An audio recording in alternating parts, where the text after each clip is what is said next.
Our scripture reading for today is from Matthew chapter 11, verses 1 through 11.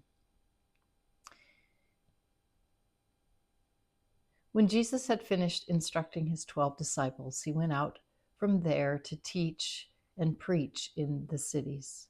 Now, when John heard in prison about the deeds of Christ, he sent word by his disciples and said to him, "Are you the one who is to come, or shall we look for another?" And Jesus answered them, "Go and tell John what you hear and see. The blind receive their sight, and the lame walk. Lepers are cleansed, and the deaf hear. And the dead are raised up, and the poor have good news preached to them.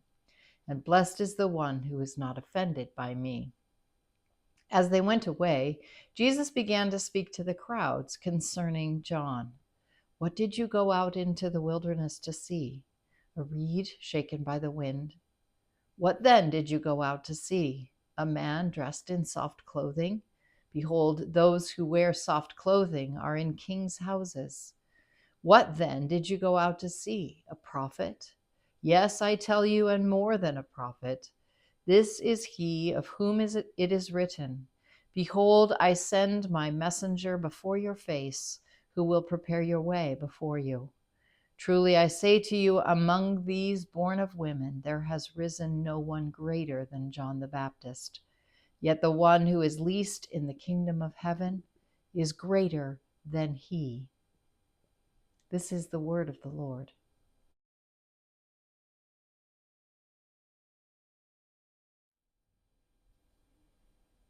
Recently, I went for a walk in a place that's new to me.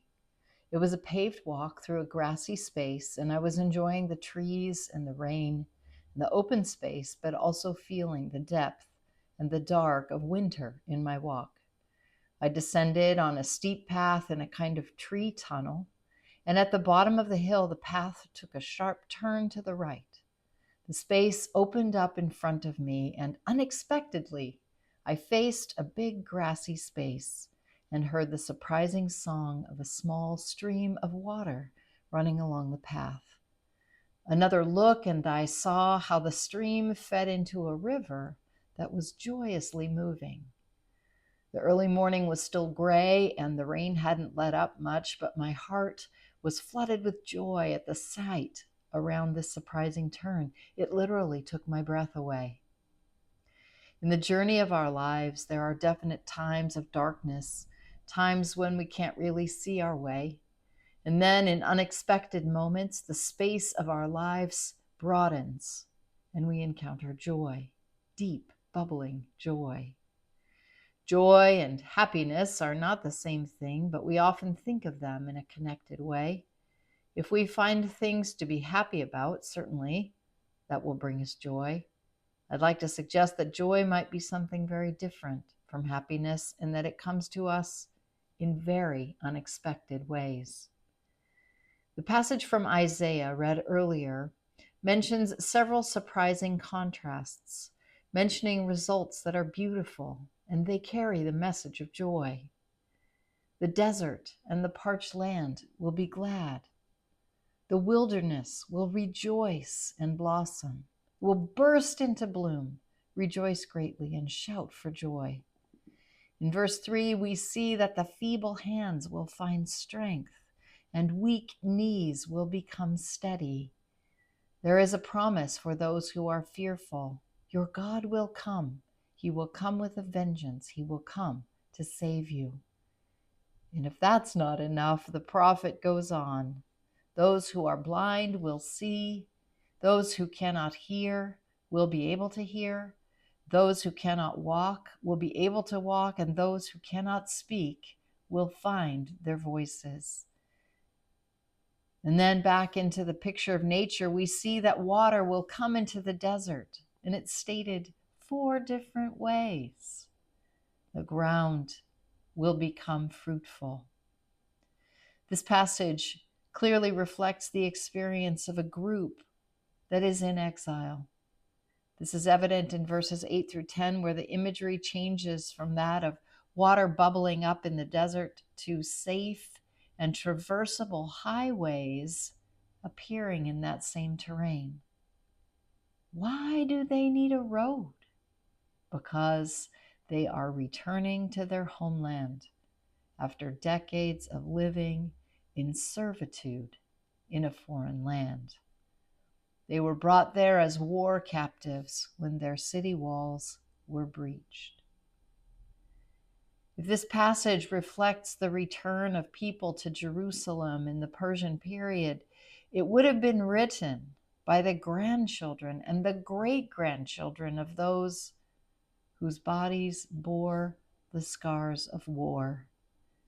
These intervening generations who lived in exile grew up outside their ancestral homes, in lands where they did not have full rights of citizenship, so they were left vulnerable to those in power. The dream of being able to return to their homeland easily and safely felt like a fresh pool in the desert. In the grand scheme of things, God provides what we need and instinctively what we hope for. This is the root of our joy. What if joy is hiding under the desert, getting ready to break through the dry, cracked ground? What if it is hiding under the cancer, or the anger, or the resentment, or the broken relationships? What if joy is masquerading as something we call a disability, blindness, deafness, inability to walk or speak? What if joy is sitting in prison? Those challenges are not easy, but they open spaces in us to experience joy. John the Baptist was sitting in prison and having a hard time finding joy or understanding in his circumstances. Roman prisons were spaces where one awaited trial or execution, unlike the long-term incarceration practices we are familiar with today. While being imprisoned was not as meant to be an ultimate punishment, it was a place of physical violence and psychological terror. Prisons were filthy, overcrowded, devoid of natural light. Sanitation and basic resources like clean water were scarce. Beatings and restraints limited movement and took away independence. Despite how prison was intended to instill fear and shame, not only in the incarcerated, but in their loved ones, John is not abandoned by his followers. John's community remains in regular contact with him. This is particularly important because John is dependent on his community for his survival on multiple levels. Physically, ancient prisons did not provide for the basic needs of the incarcerated, such as food and clothing. So the community, the friends, the family of those in prison headed to visit them to provide sustenance. John also relied on his community to connect him relationally to what was taking place in broader society. And so the community helped to counter his isolation and despair as he was in prison. He sends his disciples to ask Jesus, "Are you the one that is to come, or should we wait for another?" John was, like most of the rest of the Jews of the time, expecting the Messiah, but maybe expecting something different. And he just wants to know if Jesus is not the one they've been waiting for. The community needs other strategies of resistance and resilience to survive until the Messiah arrives. Jesus' response to John is not a recounting of his identity as the Son of God. Jesus does not give an outline of his theology.